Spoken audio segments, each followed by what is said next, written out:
मजबूत नींव का निर्माण करेगा। ये बजट वंचितों को वरीयता देता है। ये बजट आज की एस्पिरेशनल सोसाइटी, गांव, गरीब, किसान, मध्यम वर्ग, सभी के सपनों को पूरा करेगा। मैं वित्त मंत्री निर्मला जी और उनकी टीम को इस ऐतिहासिक बजट के लिए बधाई देता हूं। साथियों, परंपरागत रूप से अपने हाथ से औजारों और टूल्स से कड़ी मेहनत कर कुछ न कुछ सृजन करने वाले करोड़ों विश्वकर्मा इस देश के निर्माता है। लोहार, सुनार, कुम्हार, सुथार, मूर्तिकार, कारीगर, मिस्त्री, अनगिनत लोगों की बहुत बड़ी लंबी लिस्ट है। इन सभी विश्वकर्माओं की मेहनत और सृजन को देश इस बजट में पहली बार अनेक प्रोत्साहन योजना लेकर के आया है। ऐसे लोगों के लिए ट्रेनिंग, टेक्नोलॉजी, क्रेडिट और मार्केट सपोर्ट की व्यवस्था की गई है। पीएम विश्वकर्मा कौशल सम्मान यानी पीएम विकास करोड़ों विश्वकर्माओं के जीवन में बहुत बड़ा बदलाव लाएगा। साथियों, शहरी महिलाओं से लेकर गांव में रहने वाली महिलाएं हो,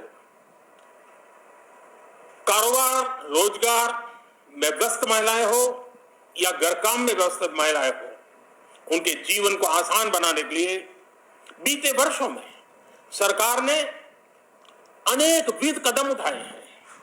जल जीवन मिशन हो, उज्ज्वला योजना हो, पीएम आवास योजना हो, ऐसे अनेक कदम, इन सबको बहुत बड़ी ताकत के साथ आगे बढ़ाया जाएगा। उसके साथ साथ महिला सेल्फ हेल्प ग्रुप एक बहुत बड़ा सामर्थ्यवान क्षेत्र आज भारत में बहुत बड़ी जगह अपने आप एक्वायर कर चुका है।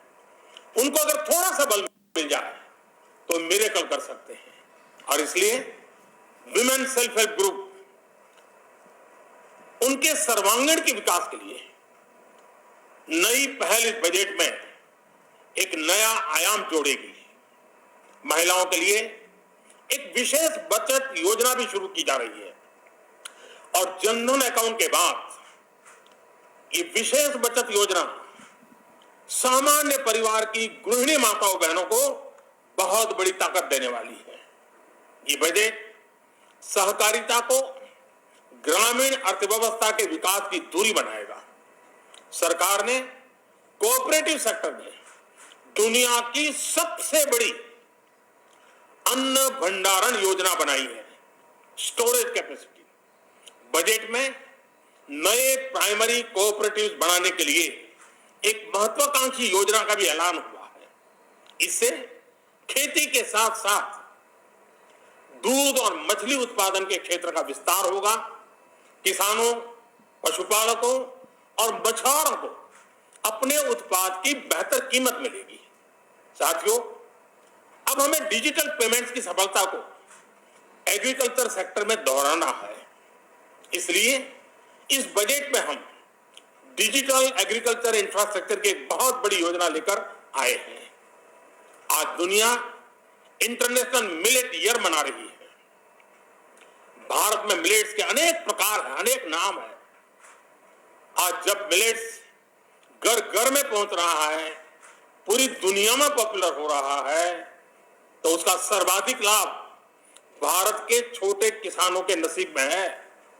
और इसलिए आवश्यक है कि नए तरीके से उसको आगे ले जाया जाए। इसकी एक नई पहचान, विशेष पहचान आवश्यक है। इसलिए अब इस सुपर फूड को श्री अन्न की नई पहचान दी गई है। उसके प्रोत्साहन के लिए भी अनेकविध योजनाएं बनाई गई है। श्री अन्न को दी गई प्राथमिकता से देश के छोटे किसानों, हमारे आदिवासी भाई बहन जो किसानी करते हैं, उनको आर्थिक संबल मिलेगा और देशवासियों को एक स्वस्थ जीवन मिलेगा। साथियों, ये बजट सस्टेनेबल फ्यूचर के लिए green growth, green economy, green energy, green infrastructure और ग्रीन जॉब्स को एक अभूतपूर्व विस्तार देगा। बजट में हमने टेक्नोलॉजी और न्यू इकोनॉमी पर बहुत अधिक बल दिया है। एस्पिरेशनल भारत आज road, rail, metro, port, waterway हर क्षेत्र में आधुनिक इंफ्रास्ट्रक्चर चाहता है। नेक्स्ट जनरेशन इंफ्रास्ट्रक्चर चाहिए। 2014 की तुलना में इंफ्रास्ट्रक्चर में निवेश पर 400% से ज्यादा की वृद्धि की गई है। इस बार इंफ्रास्ट्रक्चर पर 10 लाख करोड़ रुपए का अभूतपूर्व इन्वेस्टमेंट भारत के विकास को नई ऊर्जा और तेज गति देगा। ये निवेश युवाओं के लिए रोजगार के नए अवसर पैदा करेगा, एक बहुत बड़ी आबादी को आय के नए अवसर उपलब्ध कराएगा। इस बजट में ईज ऑफ डूइंग बिजनेस के साथ साथ हमारे उद्योगों के लिए क्रेडिट सपोर्ट और रिफॉर्म्स के अभियान को आगे बढ़ाया गया है। एमएसएमई के लिए 2 लाख करोड़ रुपए के अतिरिक्त ऋण की गारंटी की व्यवस्था की गई है। अब प्रिजम्पटिव टैक्स की लिमिट बढ़ने से एमएसएमई को ग्रो करने में मदद मिलेगी। बड़ी कंपनियां द्वारा एमएसएमई को समय पर पेमेंट मिले, इसके लिए नई व्यवस्था बनाई गई है। साथियों, बहुत तेजी से बदलते भारत में मध्यम वर्ग, विकास हो या व्यवस्था हो, साहस हो या संकल्प लेने का सामर्थ्य हो, जीवन के हर क्षेत्र में आज भारत का मध्यम वर्ग एक प्रमुख धारा बना हुआ है। समृद्ध और विकसित भारत के सपनों को पूरा करने के लिए मध्यम वर्ग एक बहुत बड़ी ताकत है। जैसे भारत की युवा शक्ति ये भारत का विशेष सामर्थ्य है, वैसे ही बढ़ता हुआ भारत का मध्यम वर्ग भी एक बहुत बड़ी शक्ति है। मध्यम वर्ग को सशक्त बनाने के लिए हमारी सरकार ने बीते वर्षों में अनेकों निर्णय लिए और ईज ऑफ लिविंग को सुनिश्चित किया है। हमने टैक्स रेट को कम किया है, साथ ही प्रोसेस को सिंप्लीफाई, ट्रांसपेरेंट और फास्ट किया है। हमेशा मध्यम वर्ग के साथ खड़ी रहने वाली हमारी सरकार ने मध्यम वर्ग को टैक्स में बड़ी राहत दी है।